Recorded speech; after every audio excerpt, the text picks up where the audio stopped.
ఈ మరణాత కూర్చుందామండి.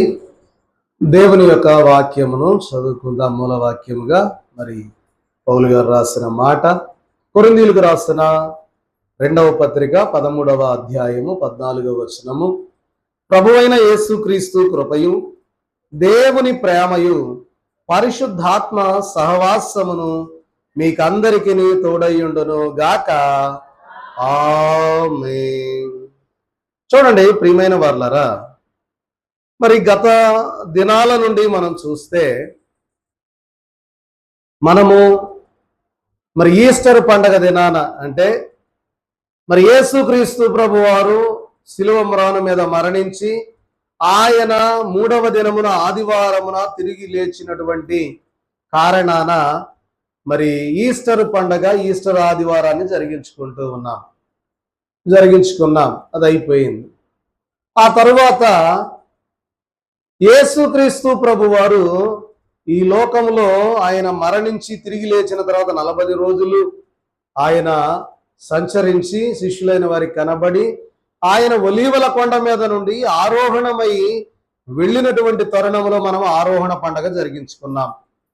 అలాగే గత ఆదివార దినమున, అనగా పెంతెకోస్తు పండుగ నాడు, అంటే యేసుక్రీస్తు ప్రభు వారు పునరుద్ధానుడిగా లేచిన తరువాత 50వ రోజున ఆ పెంతెకోస్తు పండుగ అనేది గత ఆదివారం మనం జరిగించుకున్నాం. ఇప్పుడు తండ్రి, కుమార, పరిశుద్ధాత్మ ఈ ముగ్గురు యొక్క విధానమును బట్టి నేటి దినము త్రిత్వ ఆదివార పండుగ జరిగించుకుంటూ ఉన్నాం. అసలేంటి తండ్రి, కుమార, పరిశుద్ధాత్మ? అసలు మరి వీరి యొక్క విధానం ఏంటి అంటే, అసలు దేవుడు ఎంతమంది? దేవుళ్ళు ఎంతమంది? ఒకడా? దేవుడు ఒక్కడా? ఇద్దరా? ముగ్గురా? 1000 మందా? 1,00,000 మందా? ఒక్కడే. ఒక్కండే దేవుండు, ఒక్కండే దేవుండు, ఒంటరిగా నేయుండే అనాదిని. ఎంతమంది అంట? ఒక్కండే దేవుండు ఒంటరిగా ఉన్నాడు. ఎక్కడ అంటే అనాదిలో. చూడండి ప్రియమైన వారలారా, మనం గమనించినట్లయితే ఈ యొక్క త్రిత్వమును కూర్చున్నటువంటి సంగతులను మనం జ్ఞాపకం చేసుకుంటూ ఉంటే, మీ అందరికీ కూడా బాగా తెలిసిన ఒక వ్యక్తి సొలొమోను గారు తెలుసు కదా, పేరు విన్నారు కదా. ఆయన ఏమని పిలుస్తారు అంటే, ప్రియమైన వారలారా, జ్ఞాని అయిన సొలొమోను అంటారు. ఏమంటారు? జ్ఞాని అయిన సొలొమోను. అంటే ఈ యొక్క ప్రపంచంలో అంతటి జ్ఞానం సంపాదించుకున్నవాడు ఎవరూ లేడు, ఆయన ఒక్కడే మహాజ్ఞానని జ్ఞాని అయిన సొలొమోను అంటారు. అలాగే పరిశుద్ధ గ్రంథంలో ప్రియమైన వారలారా, మరొక భక్తుడికి ఒక పేరుంది, యోహాను గారికి. బాప్తిస్మ ఇచ్చే యోహాను కాదు సుమా. మరి అపోస్తలులో ఉన్నటువంటి యోహాను గారు, 12 మంది శిష్యుల్లో ఒకడైన యోహాను గారికి ఉన్న పేరు ఏంటి అంటే, ప్రియమైన వారలారా, మరి పరమార్థి అయినటువంటి ఆయన పరమార్థ జ్ఞాని. అంటే పరలోకములో ఉన్నటువంటి సంగతులను తెలుసుకునే జ్ఞానవంతుడు. సొలొమోను గారు ఏమన్నా ఈ లోకంలో ఉన్న సంగతులను తెలుసుకున్న జ్ఞానవంతుడు. అర్థమవుతుందన్నమాట. సొలొమోను గారు ఏమన్నా దేని గురించి ఆయన జ్ఞానం సంపాదించాడు అంటే, ఆ రాజ్యాన్ని ఎలా పరిపాలించాలో దేవుణ్ణి అడిగాడు, దేవుడు జ్ఞానం ఇచ్చాడు. అలాగే వృక్షాల మీద, జంతువుల మీద, సమస్త సృష్టిలో ఉన్నటువంటి వాటి మీద ఆయన పరిశోధన చేశాడు, ఆయనకు దేవుడిచ్చిన జ్ఞానాన్ని బట్టి. కాబట్టి ఈ లోకంలో ఉన్నటువంటి జ్ఞానం మీద ఆయన జ్ఞానాన్ని సంపాదించాడు. అయితే యోహాను గారు పరలోక సంబంధమైనటువంటి జ్ఞానం సంపాదించాడు. పరమార్థి జ్ఞాని అయిన యోహాను గారు అంటారు. ప్రకటన గ్రంథం రాశాడు పరలోక సంగతులు, మంచిది. అయితే ఈ లోక సంబంధమైనటువంటి జ్ఞానము సంపాదించుకున్న సొలొమోను గారికి కూడా ఈ విషయం అర్థం కాలేదంట. ఏ విషయం అంటే ఒకసారి చూద్దాం. సామెతల గ్రంథము 30వ అధ్యాయము 18వ వచనం. సామెతల గ్రంథం 30వ అధ్యాయము 18వ వచనంలో మనం చూస్తే ప్రియమైన వారలారా, అక్కడ వ్రాయబడిన మాట ఏంటంటే, నా బుద్ధికి మించినవి 3 గలవు, నేను గ్రహింపలేనివి 4 గలవు అన్నాడు. చూడండి ప్రియమైన వారలారా, ఇక్కడ అంటూ ఉన్నాడు, నా బుద్ధికి మించినవి 3 గలవు. అంతటి జ్ఞాని అయిన ఆయనకే ఆయన బుద్ధికి మించినవి 3, అలాగే నేను గ్రహింపలేనివి 4 ఉన్నాయి అన్నాడు. చూడండి, అసలు ప్రసంగి గ్రంథం చూస్తే మీరు ఎప్పుడైనా చదువుకోండి, ప్రసంగి గ్రంథంలో అంతా రాస్తాడు, అంతా వ్యర్థం వ్యర్థం వ్యర్థం, ఈ సూర్యుని కింద భూమి మీద ఉన్నది, సూర్యుని కింద జరుగుతూ ఉన్నది, భూమి మీద జరుగుతూ ఉన్నది, అంతా వ్యర్థం అని రాశాడు. ఎందుకు అంటే ఆయన అంతా కూడా ఆలోచన చేసి రాశాడు, చూసి రాశాడు, జ్ఞానం బట్టి. ఇప్పుడు ఇక్కడ అంటున్నాడు, నేను గ్రహింపలేనివి కూడా 4 ఉన్నాయి. అందులో ఒకటేంటయ్యా అంటే ప్రియమైన వారలారా, త్రిత్వం. అసలు దేవుడు ఎలా ఒక్కడిగా ఉన్నాడు, ఆయన ఎలా ముగ్గురు అవుతున్నాడు, ముగ్గురు మళ్ళా ఒక్కడవుతా ఉన్నాడు, అసలు ఏంటి? ఆ త్రిత్వాన్ని కూర్చున్నటువంటి జ్ఞానము సొలొమోను గారి దగ్గర లేదు. ప్రియమైన వారలారా, అలాగే మనం గమనించినట్లయితే మార్టిన్ లూథర్ గారి పేరు విన్నారుగా మీరందరూ. మార్టిన్ లూథర్ గారు, మనం మరి దిద్దుబాటు పండగ చేస్తాం. అప్పుడు బైబిల్ కూడా కొంతమంది మరి అక్కలకి మరి గిఫ్ట్గా ఇవ్వడం జరిగింది, బైబిల్ చదివించి. లూథరన్ మిషను స్థాపకుడిగా ఉన్న మార్టిన్ లూథర్ గారు చూస్తే ప్రియమైన వారలారా, మార్టిన్ లూథర్ గారికి ఒక శిష్యుడు ఉన్నాడు. ఆయన పేరు ఏంటి అంటే ఫ్రెండ్, ఆయన పేరు మెలాంగ్టన్. ఏం పేరంట?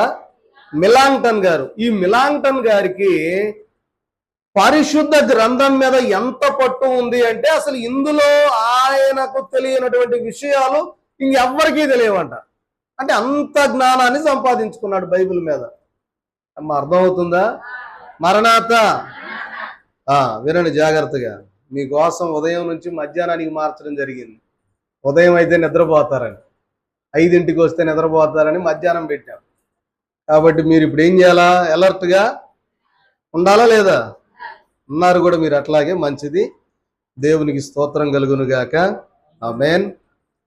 కాబట్టి ఈ మెలాంగ్టన్ గారి యొక్క పరిస్థితి ఏంటయ్యా అంటే, బైబిల్ వ్యాఖ్యానం మీద అంత పట్టు కలిగినటువంటి ఈయనకి అప్పుడప్పుడు పోపులు కూడా మరి కొన్ని పత్రాలు వారు ముద్రించినప్పుడంట తీసుకువెళ్ళి మార్టిన్ లూథర్ గారికి ఇందులో ఏమన్నా సవరణలు చేయాలేమో చూడమని అంటే మార్టిన్ లూథర్ గారు తీసుకెళ్లి మెలాంగ్టన్ గారికి ఇచ్చేవాళ్ళంట. అయ్యా మెలాంగ్టన్ గారు, ఇందులో ఏమన్నా సవరణలు చేయాలా, సరిపోయిందా, బైబిల్ గ్రంథంలో ఉన్న వాక్యానికి సరిపోయిందా అని ఇచ్చేవారంట. ఇస్తే ఆయన అప్పుడు చూసి సవరణ చేసేవాడు. అలాంటి మెలాంగ్టన్ గారికి కూడా త్రిత్వం గురించి అర్థం కాలేదన్నారు. అది మన మాట, మనకు కావలసిన మాట ఏంటంటే, అంత బైబిల్ పండితుడైనటువంటి మెలాంగ్టన్ గారికి కూడా ఒక్కడయ్యున్నటువంటి దేవుడు ఎలా ముగ్గురయ్యారో, ముగ్గురు ఎలా ఒక్కడవుతా ఉన్నాడో అర్థం కావడం లేదు. నాకు కూడా నేను పరలోకమునకు వెళ్ళిన తర్వాత, నా యాత్ర భూలోకంలో ముగించి నేను పరలోకానికి వెళ్ళిన తర్వాత అక్కడ చూసి అప్పుడు తెలుసుకుంటానయ్యా త్రిత్వం గురించి అన్నాడంట. అర్థం అవుతుంది అనుకుంటున్నాను. కాబట్టి ప్రియమైన వారలారా, ఇంత మహాభక్తులకే త్రిత్వం గురించి అర్థం కానటువంటి తరుణంలో మనకి ఎందుకు అయ్యారు, మనకు అర్థం అవుద్ది అంటారా? తెలుసుకోవాలి కదా. కాబట్టి దైవజనులు అన్నట్లుగా అయ్యగారు అన్నారంట, ఈ కాలమునకు తగిన బోధలు బోధించి తిని అన్నారు దైవజనులు.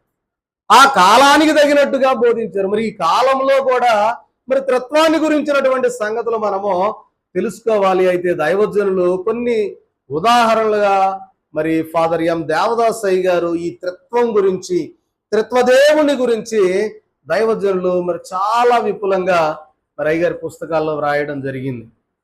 చూడండి, వినండి ప్రియమైన వారలారా. మనం గమనించినట్లయితే ఒకసారి మీరు గమనిస్తే కొరింథీయులకు రాసిన మొదటి పత్రిక 8వ అధ్యాయం 6వ వచనంలో మనం చూస్తే అక్కడ ఒక మాట మనకు కనబడుద్ది.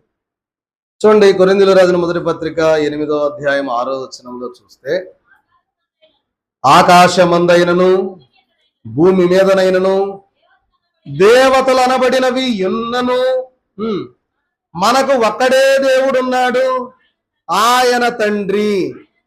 ఆయన నుండి సమస్తమును కలిగెను, ఆయన నిమిత్తము మనమున్నాము, మరియు మనకు ప్రభువు ఒక్కడే, ఆయన యేసుక్రీస్తు.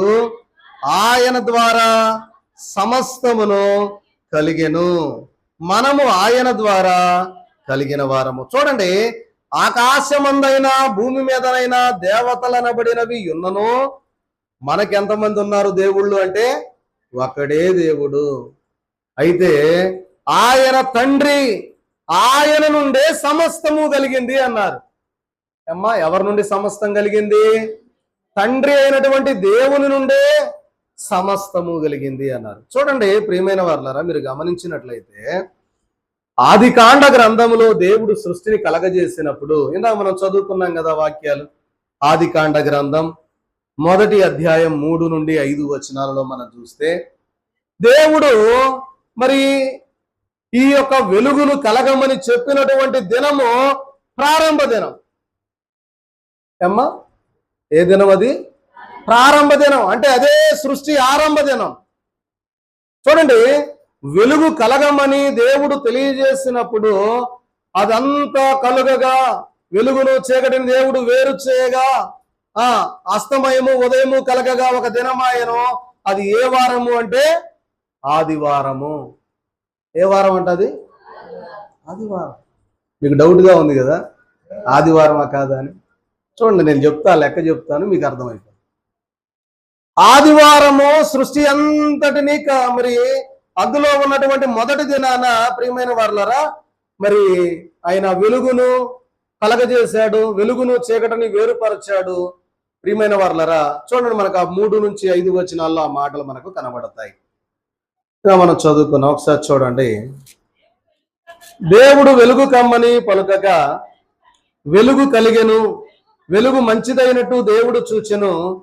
దేవుడు వెలుగును చీకటిని వేరుపరచును. దేవుడు వెలుగునకు పగలనియు చీకటికి రాత్రనియు పేరు పెట్టెను. అస్తమయమును ఉదయమును కలగగా ఒక దినమాయను. అంటే ఆ దినము ఏంటి అంటే ఆదివారం అంటున్నా నేను. ఆదివారము దైవజనులు అన్నారు, ఆదివారము అన్నింటికి ఆరంభ దినము అన్నాడు. సృష్టికి ఆరంభ దినం ఆదివారమే. యేసుక్రీస్తు వారు మరణం నుండి పునరుద్ధానుడిగా లేచింది కూడా ఆదివారమే. పెంతెకోస్తు పండగ దినాన మేడగదిలో 120 మంది మీద పరిశుద్ధాత్మ కుమ్మరింపబడిన దినం కూడా ఆదివారం. అందుకే ఆదివారం ఆరాధన పెట్టారు భక్తులైన వారు. లేదంటే శనివారం ఆరాధన జరగాల. ఎందుకంటే ఆదివారం సృష్టిలో వెలుగును కలగజేశాడు దేవుడు.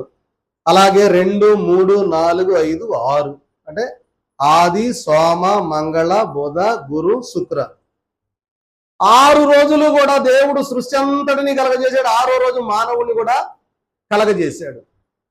కలగజేసిన తర్వాత ప్రియమైన వారలారా, అంతా మంచిగా ఉంది, అంతా బాగుందని 7వ రోజు విశ్రాంతి తీసుకున్నాడు. ఇప్పుడు విశ్రాంతి దినం ఏ వారం? శనివారం. విశ్రాంతి దినం శనివారం. అయితే మరి విశ్రాంతి దినం శనివారం అయితే మనం ఆదివారం ఎందుకు ఆరాధన చేస్తున్నామయ్యా అంటే, సృష్టిని కలగజేసింది ఇప్పుడు దేవుడు. కుమారుడైనటువంటి ప్రభువు పునరుద్ధానుడిగా లేచింది ఏ వారం? పరిశుద్ధాత్మ తండ్రి భూమి మీదకి వచ్చింది కూడా. కాబట్టి ఆదివారం చేసుకోవడంలో తప్పేమీ లేదు అని భక్తులు ఉద్దేశించి ఆదివారం ఆరాధన పెట్టారు.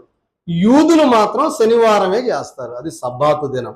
సరే, దాని గురించి మనకు అవసరం లేదు ఇప్పుడు. కాబట్టి ప్రియమైన వారలారా, మనం గమనిస్తే ఇక్కడ దైవజనులు ఒక పద్యంలో కూడా ప్రియమైన వారలారా రాశారు. ఆల్రెడీ నేను అది చేసి మీకు పెట్టా కూడా. ఆదివారము సృష్టికి ఆరంభ దినమని, అన్నింటినీ ప్రభువు ఓడించి ఉన్న దినమని, ఆత్మ సభ మీద కుమ్మరింపైన దినమని అందుకే త్రిత్వదేవుని మనము స్తుతింపగలిగే దినము ఈ ఆదివారమే అని ఆదివారమును గురించి దైవజనులు పద్యము మరి పాడినట్లుగా చూస్తున్నాం. సరే, మంచిది. చూద్దాం. త్రిత్వమును గూర్చినటువంటి కొన్ని సంగతులు మనం గమనిస్తే అసలు దేవుడు ఎందుకు అసలు త్రిత్వం అవ్వాల్సి వచ్చింది, అది ఇంపార్టెంట్ మనకి. ఒక్కడగా ఉన్న దేవుడు ముగ్గురుగా ఎందుకు అవ్వాల్సి వచ్చింది, అసలు ఏంటి కారణం ఏంటి? అసలు అయ్యాడంటారా దేవుడు నిజంగా ముగ్గురుగా తండ్రి కుమార పరిశుద్ధాత్మగా ఉన్నాడంటారా అనే దానికి కొన్ని ఉదాహరణలు మనం చూద్దాం. చూసి ఎందుకు అయ్యాడో చూద్దాం. చూడండి ప్రియమైన వారలారా, ఒకసారి ఆదికాండ గ్రంథంలోనే 1వ అధ్యాయం 26వ వచనాన్ని ఒకసారి చదవండి. ఒకసారి మళ్ళీ 26 చదవండమ్మా. దేవుడు మన స్వరూపమందు మన పోలిక చొప్పున నరులను చేయుదము. చాలు. ఇక్కడ ఏమంటున్నాడంటే దేవుడు మన స్వరూపమందు మన పోలిక చొప్పున.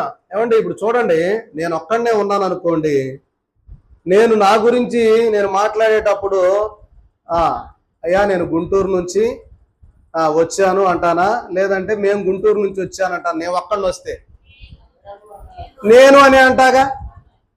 ఇప్పుడు అయ్యా మేము గుంటూరు నుంచి వస్తా ఉన్నప్పుడు అని అన్నాను అనుకోండి, అప్పుడు ఒక్కడ కాకుండా ఎక్కువ మంది అయ్యి ఉండాలి, అంతేనా కాదా? ఇప్పుడు దేవుడు కూడా ఇక్కడ ఏం తెలియజేస్తా ఉన్నాడంటే మన స్వరూపమందు అంటున్నాడు. ఏ స్వరూపమందు అంట? మన స్వరూపమందు మన పోలిక చొప్పున అని దేవుడు అనాదిలో ప్రియమైన వారలారా ఉండి ఆయన ఆలోచించినటువంటి ఆలోచన. అంటే ఆయన అంతరంగంలోనే ఒకటి కంటే ఎక్కువ ఉన్నారు. అంటే తండ్రి కుమార పరిశుద్ధాత్మ అనాదిలోనే ఉన్నారు. అంటే అప్పటికి ఇంకా ఏమీ అవ్వలా. అసలు ఆది అనేది లేనప్పుడు సంగతి నేను చెప్పేది. ఈ భూమి లేదు, ఆకాశం లేదు, అసలు ఏమి లేదు. ఏమీ లేనప్పుడు ఆయన అనాదిలో ఒంటరిగా ఉన్నప్పుడు ఆయన ఆలోచనలో మన పోలిక చొప్పున మన స్వరూపమందు ఏమంటా ఉన్నాడు?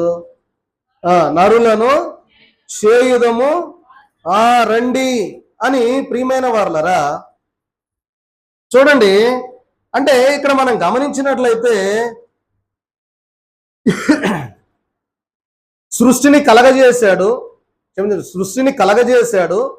సృష్టిని కలగజేసిన తర్వాత 6వ దినమందు దేవుడు తెలియజేస్తూ ఉన్న మాట ఏంటంటే సృష్టి అంతటినీ కలగజేసాం గనక ఈ సృష్టిలో ఉండడానికి ఒక మానవుణ్ణి మనం చేయాలి.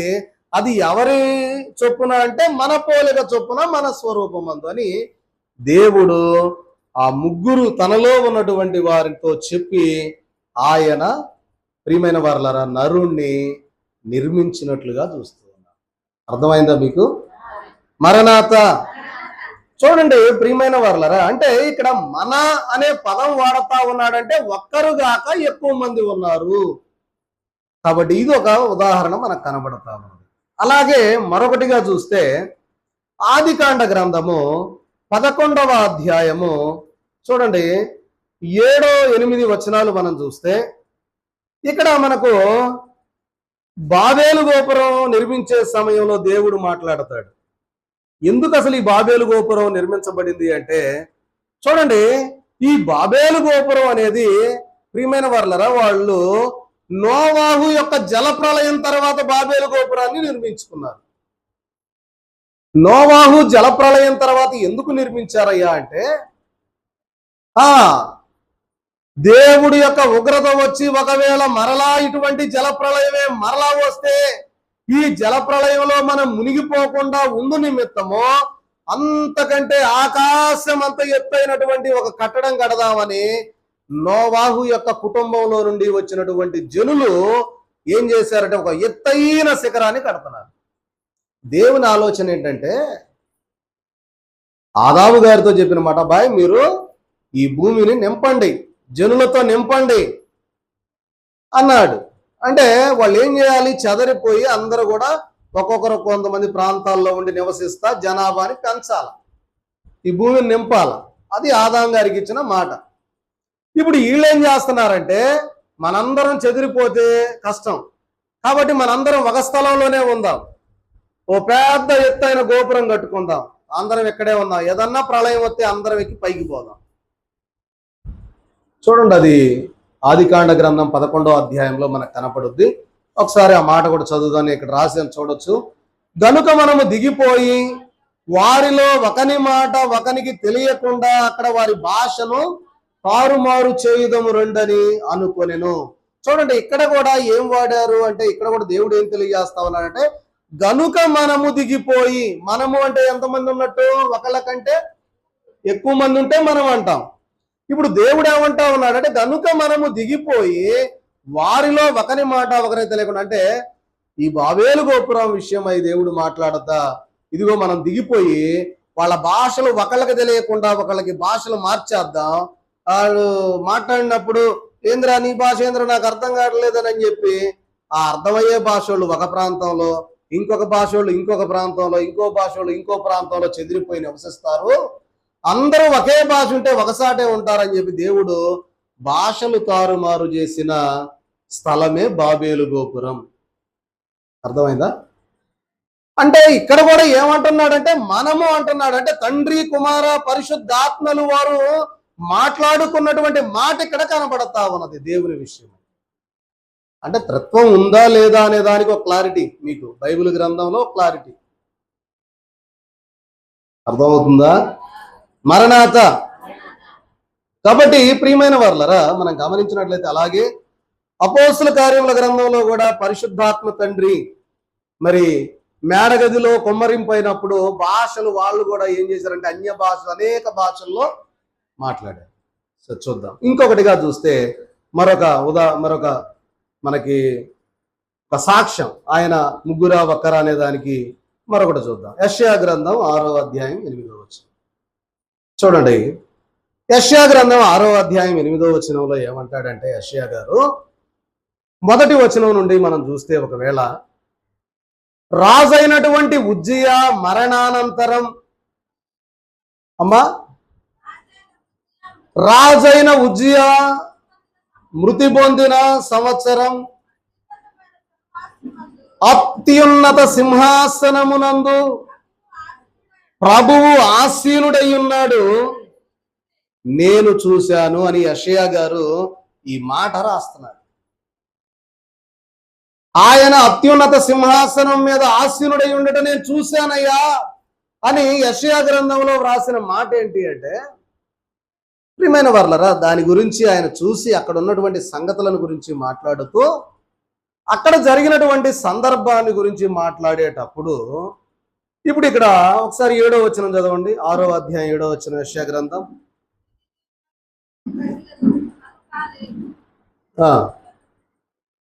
యెషయా గ్రంథం 6:7 వచనం. సరే, నేను చదువుతా చూడండి. అది నీ పెదవులకు తగిలిన గనుక నీ పాపమునకు ప్రాయశ్చిత్తమాయను, నీ దోషము తొలగిపోయెను అనెను. అప్పుడు ఆ దేవుడు అంటా ఉన్నాడు ఏమని అంటే, నేను ఎవని పంపెదను, మా నిమిత్తము ఎవడు పోవునని ప్రభువు సెలవీయగా వింటిని. ఇక్కడ మీకు దేవుడు కనపడతా ఉన్నాడా? ఫోటో కనపడుతుందిగా. ఇక్కడ అత్యున్నత సింహాసనం మీద దేవుడు కూర్చొని మాట్లాడుతూ ఉన్నటువంటి మాట యెషయా గారికి వినపడింది. ఏమని అంటా ఉన్నాడు అంటే, అప్పుడు ఆయన అంటూ ఉన్న మాట 8వ వచనము, నేను ఎవని పంపెదను, మా నిమిత్తము ఎవడు పోవునని ప్రభువు సెలవీయగా నేను వింటిని, అంతటా నేను చిత్తగించుము, నేనున్నాను, నన్ను పంపుమనగా. చూడండి, దేవుడు అంటా ఉన్నాడు. దేవుడు అన్నాడంట, అయ్యా నేను ఎవరిని పంపేదను నీ కోసం అన్నట్లుగా దేవుడు మాట్లాడుతా ఉన్నాడు. నేను ఎవరిని పంపించమంటావు?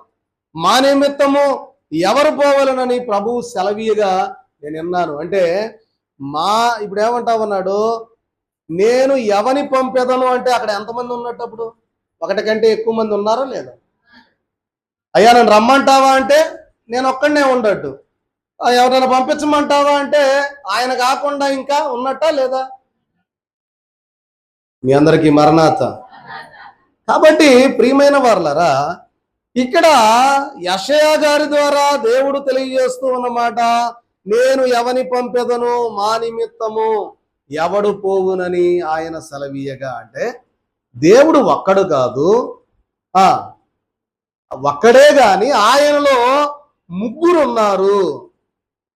చూడండి, దానికి ఉదాహరణగా కూడా మరి నేను తెలియజేస్తాను. ప్రియమైన వర్లారా, మనం గమనించినట్లయితే మీలో ఎవరికైనా నిద్ర వచ్చిన ఎడల మీకు మంచినీళ్ళు తెచ్చిపెట్టాం, శుభ్రంగా మొంగడుకొని వచ్చి కూర్చోండి. నేను ఏ మాటలు చెబుతా ఉంటే ఇది ఆన్లైన్లో వెళ్తుంది, సంఘం నిద్రపోతుంది అనుకుంటారు పొరపాటున. సరే, మంచిది. చూడండి ప్రియమైన వారలారా, ఇక్కడ మీరు గమనించినట్లయితే ఇప్పటిదాకా మనం చూసాం అసలు త్రిత్వం, దేవునిలో త్రిత్వం ఉందా లేదా అనేదాన్ని చూసాం.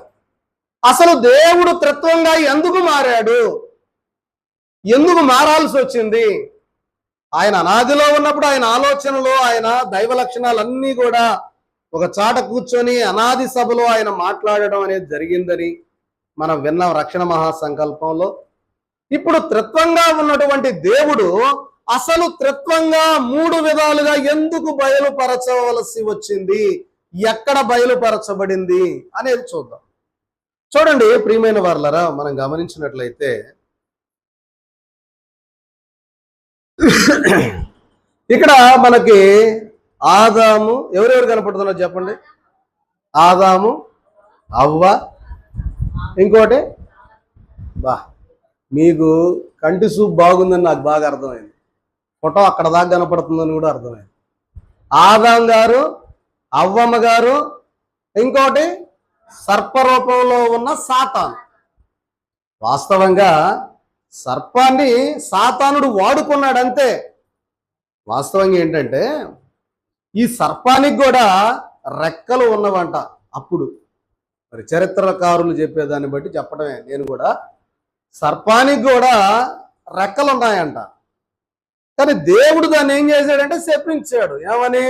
నువ్వు నేలను బాగుతావు, ఆ మట్టి తిని బతుకుతావు, నీ బతుకంతే, నువ్వు సాతానికి నువ్వేం చేసావంటే సహాయం చేసావు గనక నువ్వు ఇక మట్టి మీద తిరిగి నీ పొట్టతోటి మట్టి మీద తిరుగుతా దోగి అన్నట్టుగా వెళ్తా నువ్వు నీ జీవితం జీవిస్తావని పాముకు దేవుడు పెట్టిన శాపం.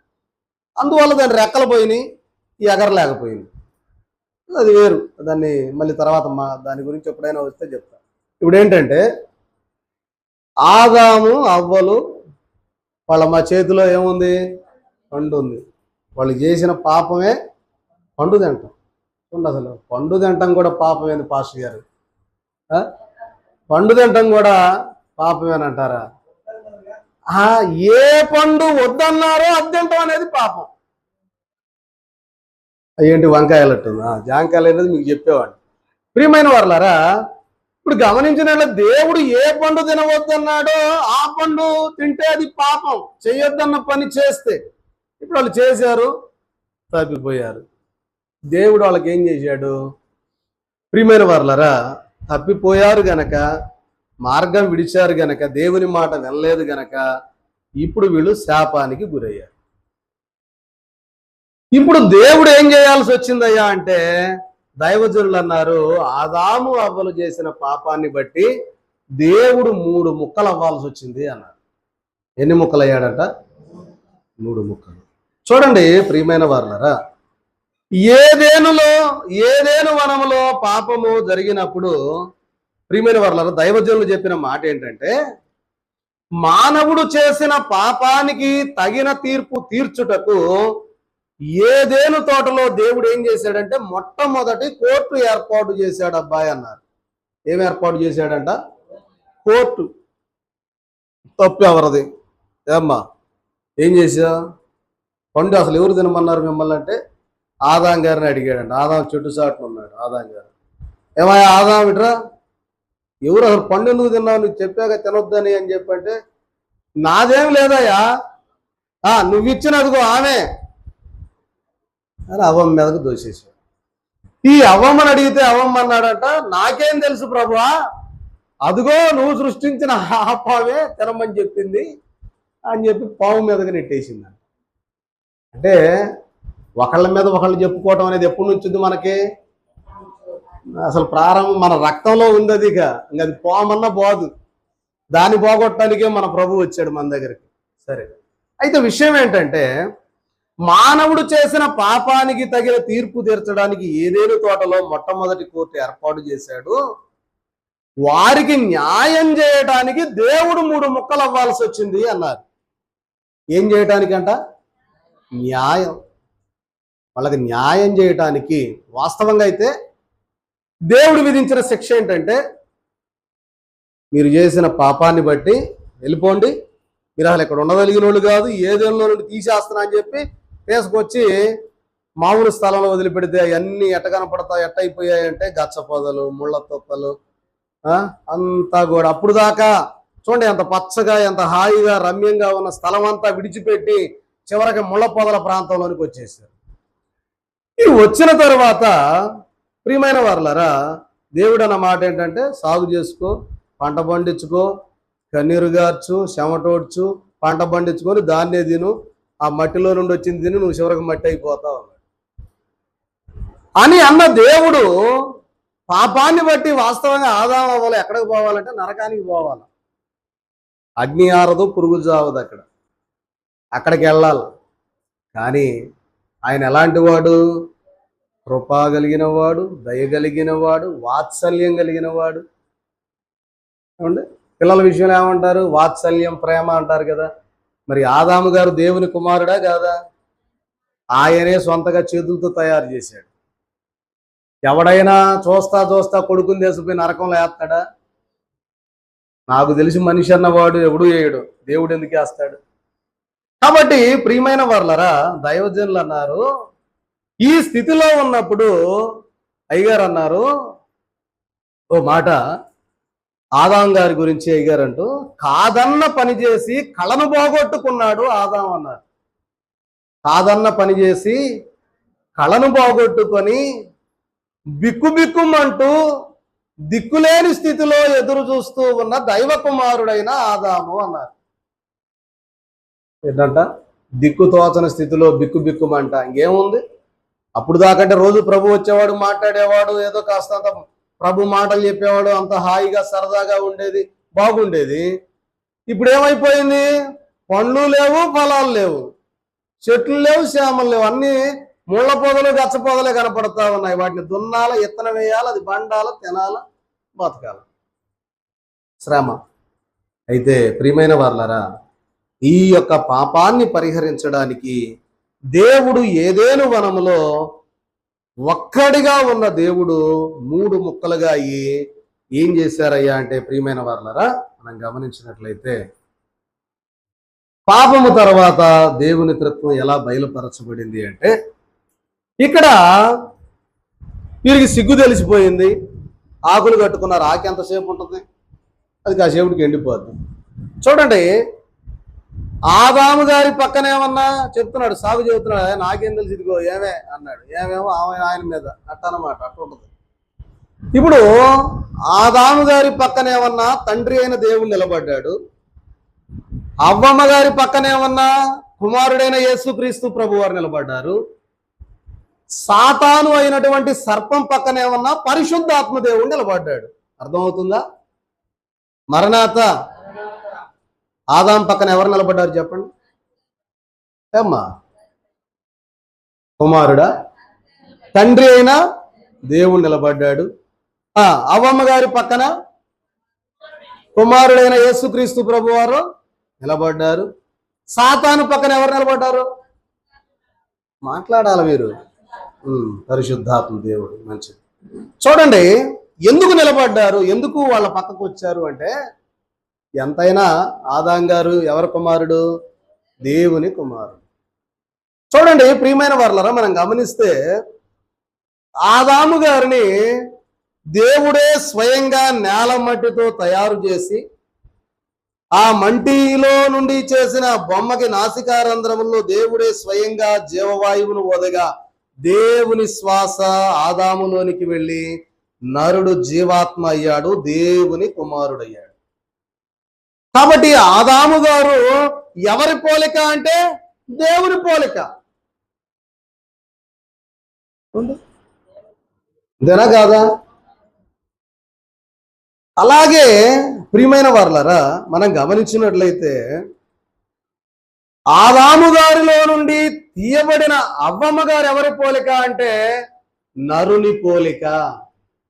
ఎవరి పోలిక అంట? నరుని పోలిక.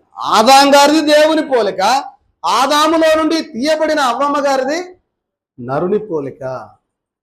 కాబట్టి రెండు పోలికల గురించి తెలియజేశారు. అయితే ఇప్పుడు విషయం ఏంటంటే, ఇప్పుడు ఆదాము గారి పక్కన తండ్రి అయినటువంటి దేవుడు నిలబడి నరకానికి పంపించడం ఇష్టం లేక ఆయనకు తెలియజేస్తూ ఉన్న మాట ఏంటయ్యా అంటే, మరి తండ్రి అయినటువంటి దేవుడు ధైర్యం చెప్తా ఉన్నాడు. ఏమని అంటే, ఆదామా సరేలే, జరిగింది ఏదో జరిగింది, చేశావు, ఏం పర్వాలేదు, ఇదిగో మిమ్మల్ని విడిపించడానికి ఇదిగో నేను లోకానికి పురుషుడిగా వస్తాను అని చెప్పి ఆదాం గారికి కొంతంత ధైర్యం చెప్పాడంట తండ్రి అయిన దేవుడు.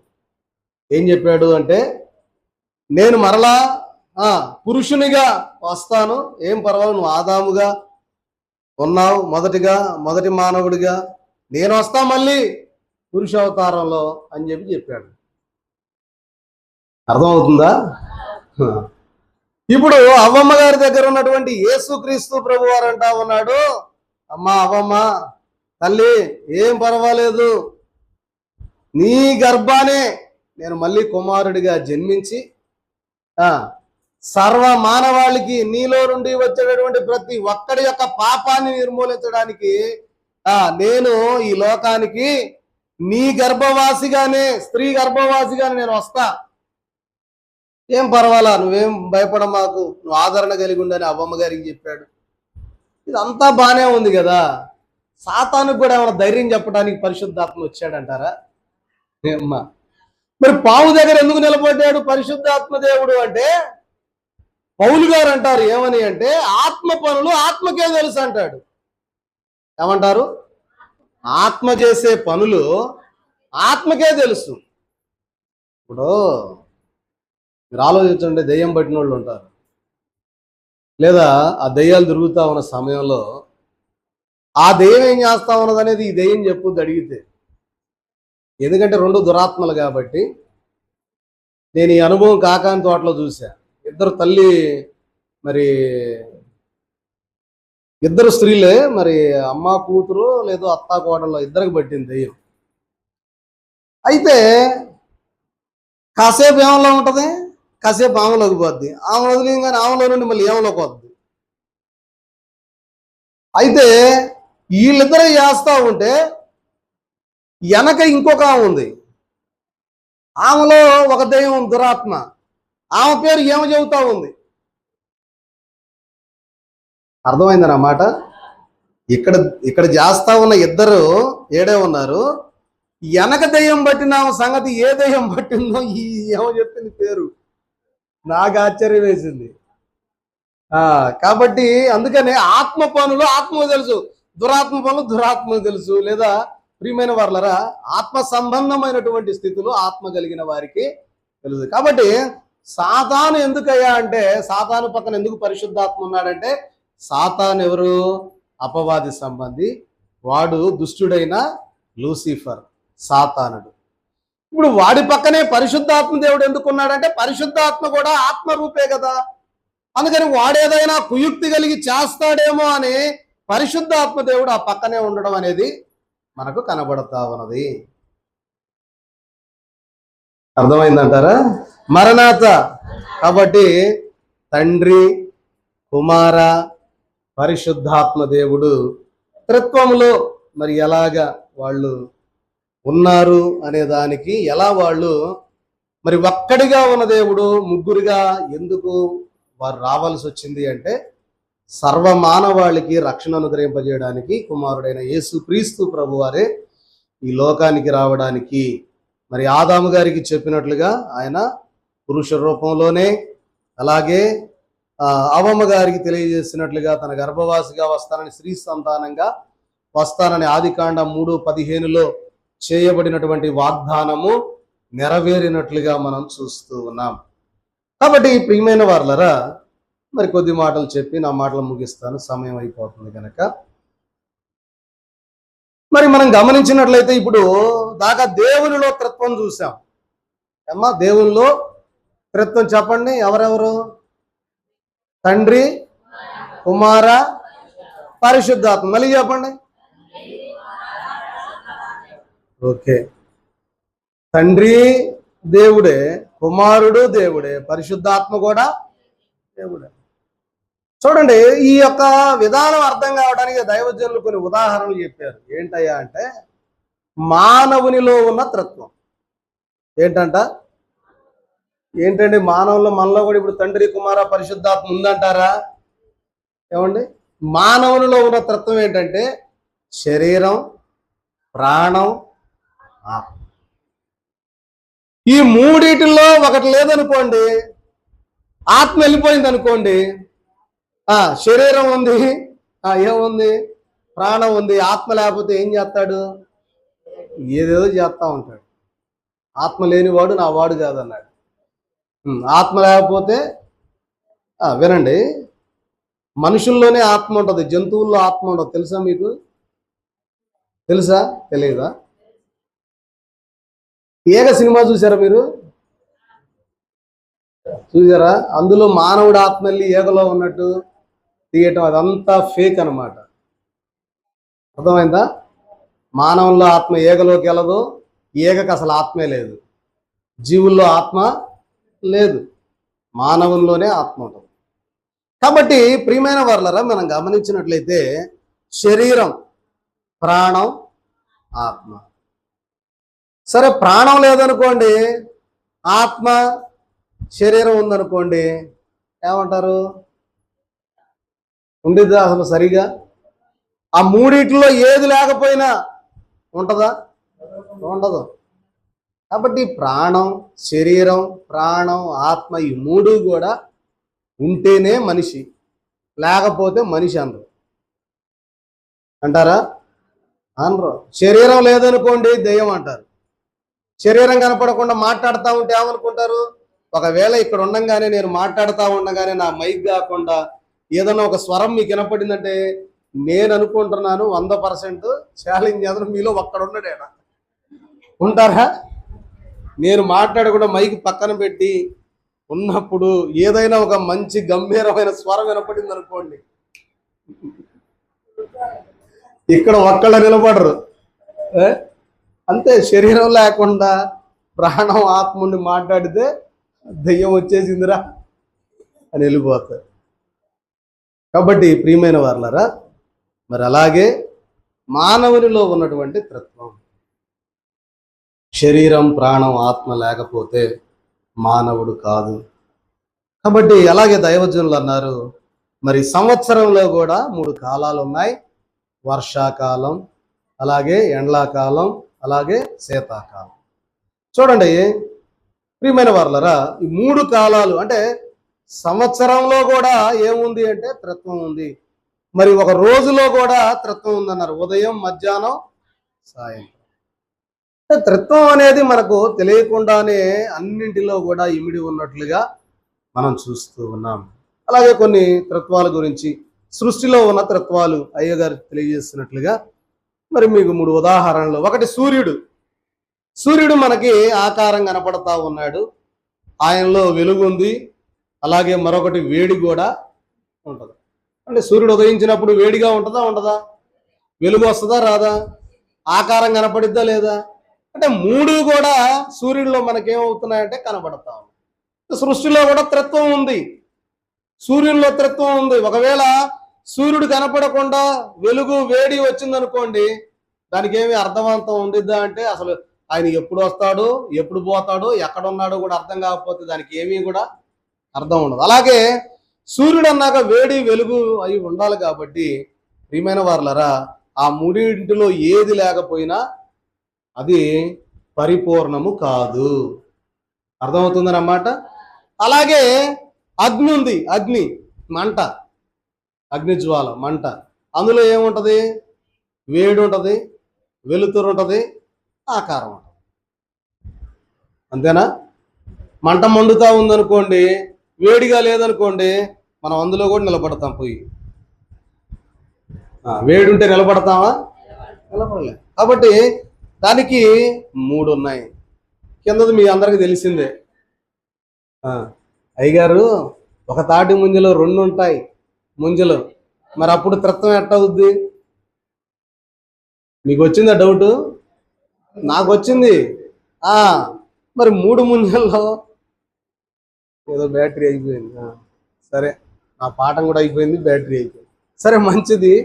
ప్రియమైన వారలారా, చూస్తే తాడి ముంజలో ఎన్ని ఉంటాయి? ముంజలో 3. నేను తిన్నాటిలో 3 ఉన్నాయి, 2 కూడా ఉన్నాయి. కానీ ఎక్కువ కాయలకు ఎన్ని ఉంటాయి? కాబట్టి అదే కరెక్ట్. 4 కూడా ఉంటాయి అంట. రేపు నాకు 4 కలిగిన కాయ మీరు తేవాలా? ఒక కాయ కూడా ఉంటుంది, ఒక ముందు కూడా. మంచిది మంచిది. తాటి ముంజల మీద మీకున్న ఇంట్రెస్ట్ చూస్తే ఈసారి గంప తేవాల్సిందే మీకు. మీ అందరికీ మరణాత్. చూడండి ప్రియమైన వారు, చివరిగా ముగించుకుందాం. అయితే ఏదైనా కూడా మరి అయ్యగారు మరి బైబిల్లో ఉన్నటువంటి ఉదాహరణ, మరి బహుశా నేను మీకు పరిశుద్ధాత్మ కుమ్మరింపుల్లో ఈ ఉదాహరణ మీకు చెప్పినట్టున్నాను. చూడండి, ఒకసారి మనం గమనించినట్లయితే ప్రభువు దగ్గరికి ఒక తండ్రి వచ్చి, అయ్యా నా కుమారుడు చనిపోయాడు, మరణావస్థలో ఉన్నాడు. ప్రభు ఏమన్నా గలిలయలో ఉన్నాడు, కుమారుడేమో కపెర్నహూములో ఉన్నాడు. ప్రభువు దగ్గరికి ఆయన వచ్చి, శతాధిపతి ప్రార్థన, అయ్యా మరి నా కుమారుడు రోగిగ్రస్తుగా ఉన్నాడు, వచ్చి ప్రార్థన చేస్తే బతుకుతాడయ్యా, రాయ్యా అని అంటే, ప్రియమైన వారలారా, సరే నీ కుమారుడు బతికే ఉన్నాడులే, వెళ్ళు అంటాడు. అన్నప్పుడు ఆయన వెంటనే ఏ మాత్రం అవిశ్వాసం లేకుండా తిరిగి వెళ్ళిపోతాడు. వెళ్ళిపోయేటప్పటికే అటు నుంచి వాళ్ళ సైనికులు వస్తారు. అయ్యా నీ కుమారుడు బతికాడు అంటే, అయ్యా ఏ టయానికి బతికాడు అంటాడు. అంటే మధ్యాహ్నం 12 గంటలకి అంటాడు. ప్రభు చెప్పింది ఎప్పుడు అంటే 12 గంటలకే, మధ్యాహ్నం 12 గంటలకు ప్రభు చెప్పాడు. అక్కడ కుమారుడు కూడా మధ్యాహ్నం 12 గంటలకు బతికాడు. ప్రియమైన వారలారా, ఎందుకు ఆయన పర్టికులర్గా అడిగాడంటే, ప్రభు ఎప్పుడు చెప్పాడు నా కుమారుడు ఎప్పుడు బతికాడు అంటే, ప్రభు దగ్గరికి నేను వెళ్ళక ముందే ఒకవేళ బతికాడా, వెళ్ళాక బతికాడా అనేది ఏదైనా కానీ ఆయన ఆలోచన ఎన్ని గంటలకు బతికాడు, ఎన్ని గంటలకు కూడా బతికాడంటే 12 గంటలకి మధ్యాహ్నం.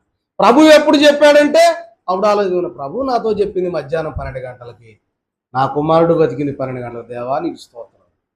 అంటే చూడండి, ఇతను నడిచి వెళ్ళడానికి ఒక రోజు టైం పట్టిందంట. ఎవరు? ఈ శతాధిపతి గలిలయ నుండి కపెర్నహూముకి వెళ్ళడానికి ఎంత టైం పట్టింది?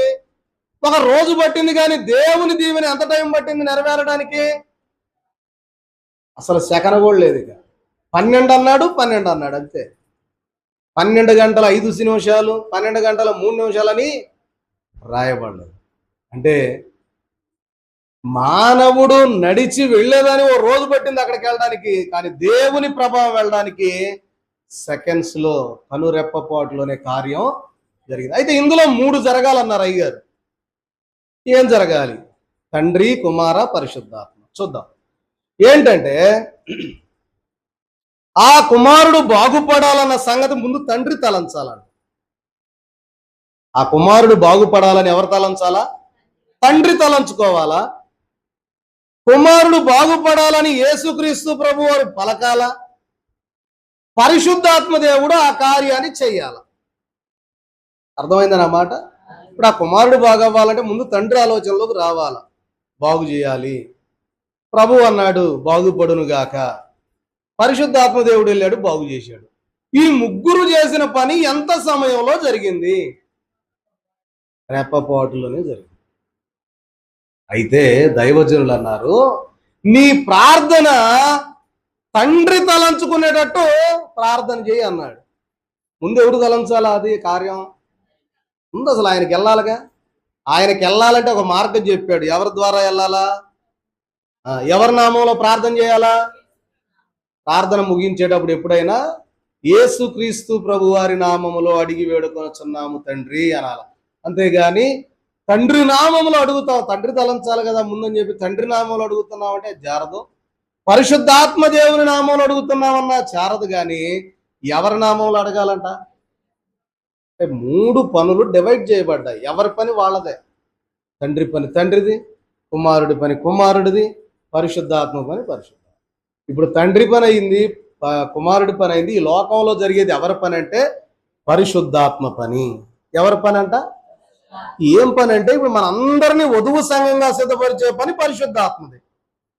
ఇప్పుడు అదే జరుగుతూ ఉంది, పరిశుద్ధాత్మ పనే. కాబట్టి ఏ కార్యమైనా తండ్రి తలంచాలా, కుమారుడు పలకాల, పరిశుద్ధాత్మ తండ్రి దాన్ని చేయాలి. అయ్యగారు అన్నారు, నీ కార్యం నెరవేరడం లేదంటే అది తండ్రి తలంపులోకి ఇంకా వెళ్ళలేదబ్బాయి. అర్థమవుతుందా? మరణాత. అందుకని తండ్రి తలంపులోనికి వెళ్ళేటట్టు మనం ఏం చేయాలా? అది ప్రార్థన చేయాలి. కాబట్టి ప్రియమైన వారులారా, మీ ప్రార్థన ఎప్పుడూ కూడా మరి చేస్తే మనుషులకు తెలిసేటట్టు కాదు. ఎవరికి తెలియాలంట? తండ్రి అయిన దేవునికి తెలిస్తే అప్పుడు ఆయన తలంచుకొని, ఓహో అరే మనోడికి ఈట మర్చిపోయాను అని చెప్పి అయిపోద్ది. అట్లా అయ్యేటట్టు ప్రార్థన చేయాలి. కాబట్టి ప్రియమైన వారులారా, ఈ యొక్క త్రిత్వాదివార దినమున తండ్రి, కుమార, పరిశుద్ధాత్మ త్రియేక దేవుని యొక్క నామములో మరి ఈ యొక్క పాఠము త్రిత్వాదివారమును గూర్చి చూడండి. తండ్రి అయిన దేవుడు, కుమారుడైనటువంటి దేవుడు, పరిశుద్ధాత్మ అయినటువంటి దేవుడు త్రిత్వముగా బయలుపడి మరి ఏదైతే ఆదాము అవ్వలు చేసినటువంటి పాపాన్ని బట్టి దేవుడు 3 ముక్కలుగా అయిపోయి వారికి తీర్పు తీర్చి మరి వారి కొరకు, మరి సర్వమానవాళి కొరకు ఈ లోకంలోనికి తన ఏకైక కుమారుణ్ణి ఈ లోకానికి పాప పరిహారార్థ నిమిత్తమై దేవుడి లోకానికి పంపించడం జరిగింది. వారి ద్వారా దేవుడు, తండ్రి కుమారుడైనటువంటి దేవుడు మన కొరకు తన రక్తాన్ని చిందించి ఈ భూలోకంలో మన పాపాన్ని నివారణ చేసి మనలను ఆయన వధువు సంఘముగా మార్చడానికి ఆయన వెల చెల్లించి వెళ్ళిపోయాడు. ఏం చేశాడంట? వెల చెల్లించాడు, డబ్బులు చెల్లించాడు. అంటే తన రక్తము ద్వారా మన పాపానికి వెల చెల్లించేశాడు. ఇప్పుడు వెల చెల్లించాడు గనక మనలను సిద్ధపరిచే పని పరిశుద్ధాత్మ దేవుడు తీసుకున్నాడు. కాబట్టి పరిశుద్ధాత్మ దేవుడు మనలను పెండ్లి కుమార్తెగా సిద్ధపరిచి ఆయన మహిమ రాకడకు ఆయత్తపరచగలిగేటటువంటి పని, ఆ యొక్క భాగ్యము మరి దేవుడు పరిశుద్ధాత్మ తండ్రికి ఇచ్చాడు గనక అట్టి రీతిగా మనలను కూడా పెండ్లి కుమార్తెగా సిద్ధపరచి ఆయన మహిమ మేఘము ఎక్కించగలిగే స్థితి, ఎక్కగలిగే స్థితి మనకు దేవుడు అనుగ్రహింపజేసి పరిశుద్ధాత్మ తండ్రి ద్వారా మనలను బలపరచి స్థిరపరచి నేనిక సిద్ధంబుగా లేనని తెలిసినది నిరుపు గానను పరిశుద్ధాత్మయే కడకులను సిద్ధము చేసుకొనును అన్నట్లుగా మనం సిద్ధపడి ఎగిరి వెళ్ళగలిగేటటువంటి స్థితి నేటి దిన ఈ వాక్కుల ద్వారా ప్రభు మనలను బలపరచి దీవించి ఆయన మేఘం ఎక్కించును గాక. ఆమేన్. మహోన్నతుడు అయ్యున్న దేవ, మీ గణనామమును బట్టి మీకు వందనములు స్తోత్రములు చెల్లిస్తూ విన్న నీ వాక్యమును బిడల హృదయాలను ఫలింపజేసి అయావృద్ధిలోనికి నడిపించమని, సదాకాలం నేను మీతో కూడా ఉంటానని వాగ్దానం చేసిన యేసయ్య అతి పరిశుద్ధ నామమును అడిగి విడుకొనుచున్నాము మా పరమ తండ్రి. ఆమేన్. అందరికీ మరణాత.